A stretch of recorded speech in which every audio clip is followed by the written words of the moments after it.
Welcome to another edition of World Stage. Today joining me is Archil Dzuliashvili. He's the ambassador of Georgia to India. He's been around India, he's traveled. There seems to be a newfound love for India and Georgia. And the relationship of India and Georgia has been warming up slowly and slowly. Let's talk to Archil and try and understand what's happening on the ground. Thank you for joining us for this show, Archil.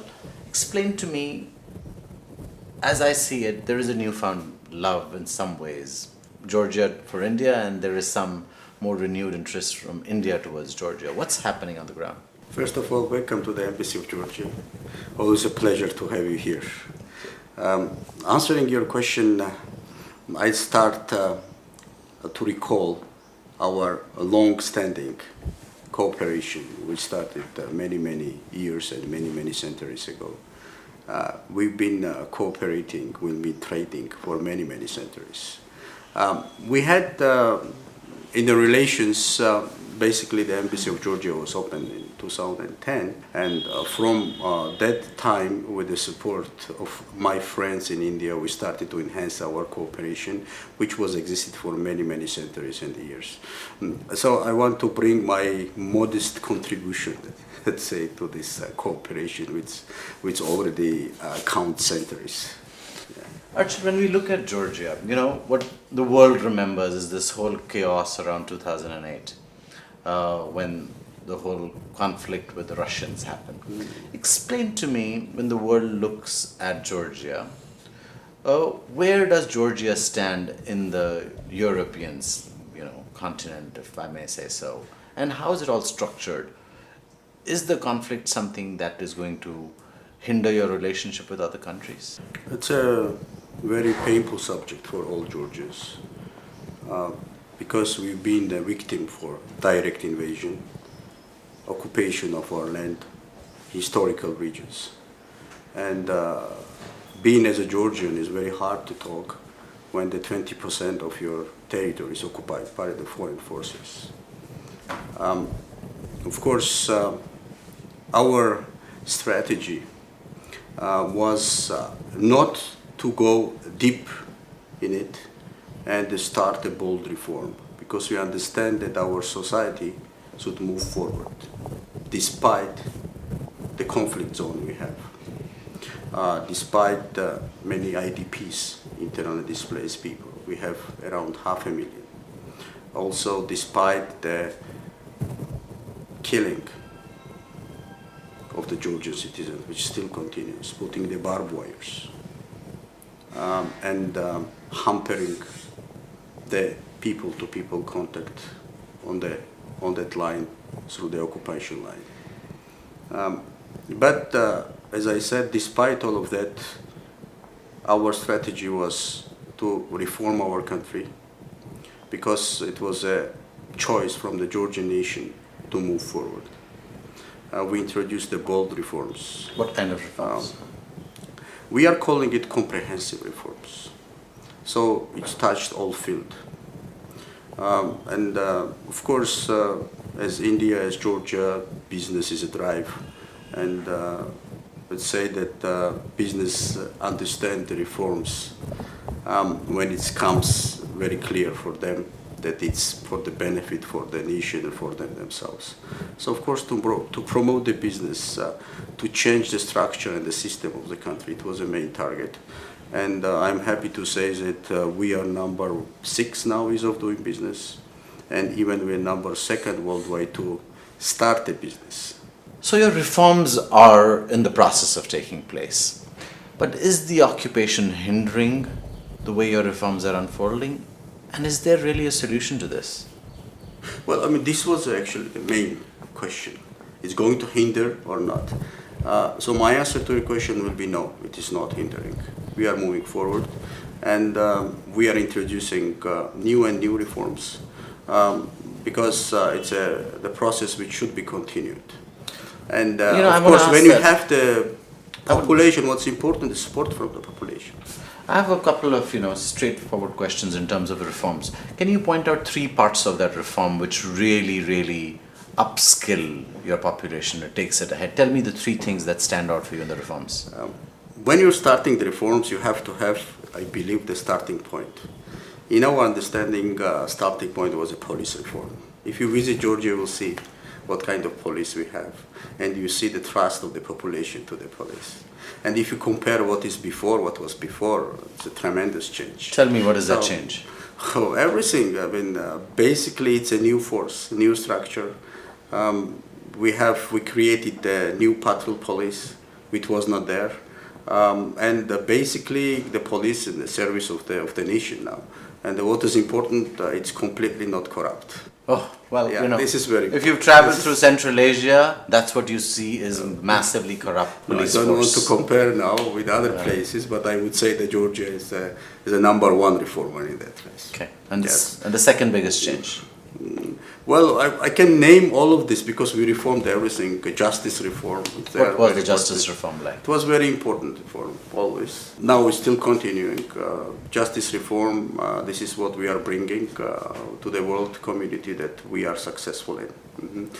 So, I mean, if you go the field by field, so it touched every aspect of the Georgian society.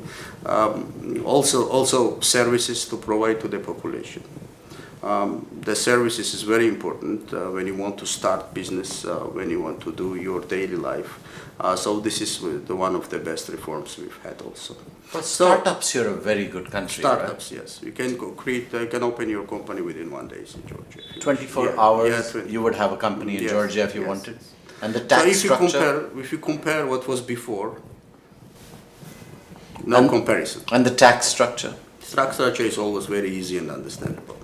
Georgia and India in many, many ways are very similar, if I may say so. The population sizes may be different, but when you look at the economies, you look at the agriculture dependence, you look at its growth levels, you look at, income levels, there are lots of similarities. Explain to me, as you embark on this journey between India and Georgia, where do you think can a country like yours and one of the third largest democracy in the world partner? Let's talking about the similarities. As I said, it's through the centuries. I mean, we've been interacting, and it's very rightly said that yes, there are many similarities between our cultures. Also, the interaction between us touching many fields. We created a very good platform of the political consultations. We have the Joint Committee for Economic Cooperation, and on the yearly basis we are meeting and we're discussing the ways of cooperation. Of course, there are main fields we are targeting to cooperate. This is, of course, IT sector, pharmaceuticals, also to increase the trading between our companies, to create a business forum platform, to attract many businesses to interact. Also, we are targeting to bring our reforms, to exchange our experiences in different fields. So many things. So Archil, if you look at India and Georgia, I find great numbers of similarities, their dependence on agriculture, similarities in terms of growth trajectory both are looking at. Where do you see and how do you see can Georgia and India partner in this journey to growth? First of all, to start the cooperation between the countries, we need the connectivity. It's very important. That's why we are working towards it. To bring trade level higher, to bring the tourism understanding between the societies. It's very important to start direct connectivity project between us. So here I'm talking about the direct flights. Regarding the sharing of experiences is very important also, because both of us sharing the same values. We are democratic societies, and this is very important milestone in our cooperation. We are actually the countries linked to each other historically, and in the present we are creating our very strong platform cooperation also. As you know, Georgia gained independence in 1991, and India and Georgia established diplomatic relations in 92. And from that time, we are very strongly cooperating. Archil, I was very surprised when I saw that there were Indian farmers on the ground in Georgia actually farming. Like, how did this happen? No, Georgian land is very fertile, and many Indians decided to go there and they start their agricultural projects. And we are very hospitable people, and they came, and they are very happy to doing their business in Georgia. Yes. Yeah. So, explain to me, there have been some challenges, and I know this is a sore point. A lot of Indians who've landed up at the airport and said, oh, we weren't allowed inside. I know it's a sore point, but how did this happen? You're a country which is welcoming tourists now. Yes. But there were some people who landed up at the airport and were asked to leave. Explain to me what happened there. Well, there were some cases, of course, but if we talk about the numbers, how many Indian citizens visit Georgia, we will have a completely different picture. So last year we received around more than 70,000 Indian citizens coming to Georgia. That's a large number. Yes, it's a very large number. It's increasing, and they are not facing any problems at the airport. We have more than 5,000 students are studying in Georgia because it's a very prime destination, and we are very happy for that. And if you are talking about these certain issues, I would say that this is it's not going to hamper our cooperation in tourism. It's not going to hamper our cooperation people to people ties, and it will grow in the future also. As an ambassador of Georgia, of course, it was my task, my duty to understand what happened in the certain cases, and I follow some certain cases, and we found solutions. And so this is not the case anymore. It could happen everywhere, I guess, because border authorities, they are going to take their own decisions, and they have the sovereign right to take decisions to allow one to enter and not to enter to the country. But as I said, we have the growing number of Indians visiting Georgia, yes. And I think that they are very happy also, and we are very happy. And also there are a growing number of Georgians visiting India also. Sure. Yes. So let's talk about this multimodal corridor you're talking about between India and Georgia. How is it going to benefit India, and how is it going to benefit Georgia? Explain to me what can happen. To start trade, you need the connectivity. It's very important. It's essential. Products. What are the products that we're looking at from both sides? We are targeting all kind of product, and leave this subject up to them. Always saying up to the business. Let them decide. Our task to promote the cooperation. Our task to promote the connectivity projects. So if we go in a precise details, if we are talking about this particular project, so what we are offering, we are saying to connect the Georgian and Indian ports. Also to connect India to Europe through Georgia.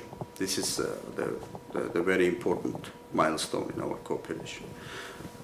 And we believe that it's going to happen, and it will happen. And now we are organizing the delegation to go to Georgia to see, to have the feasibility study, how we can do it. From embassy side, of course, we are working towards it. So when will we see a direct flight between Georgia and India? Everything is ready for it to start. It's up to the airlines now. And I hope next year we will see all it. All right. Yeah, I'm very positive. Great. And I'm looking forward to that. So we talked about the flight, but there still isn't an Indian mission in Georgia. When is that likely to happen?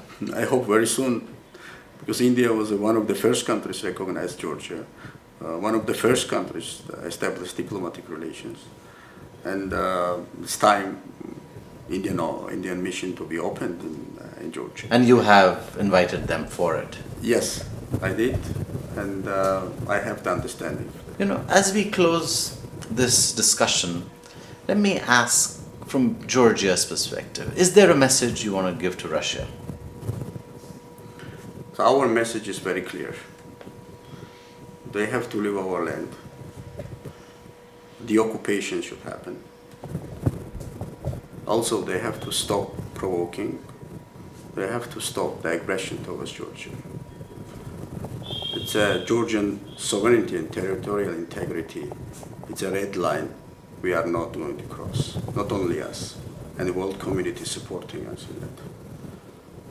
So I'm pretty sure the time will come that they will leave our land. And from that, we can start our cooperation, our interaction from the new page, because we are for the peaceful settlement of the conflict. Our initiatives only peaceful.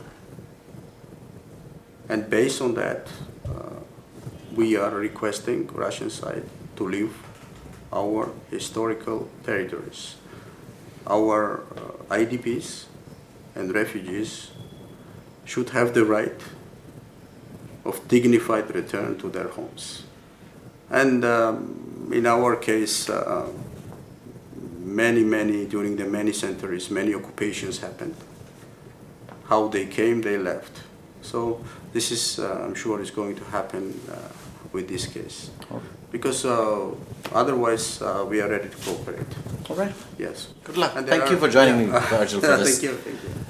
So the idea at world stage is to kind of figure out the challenges that nations are having between countries or globally, and really hit at the point where we will find solutions. And for Georgia, one of the biggest challenges continues to be the Russian conflict, if I may call it.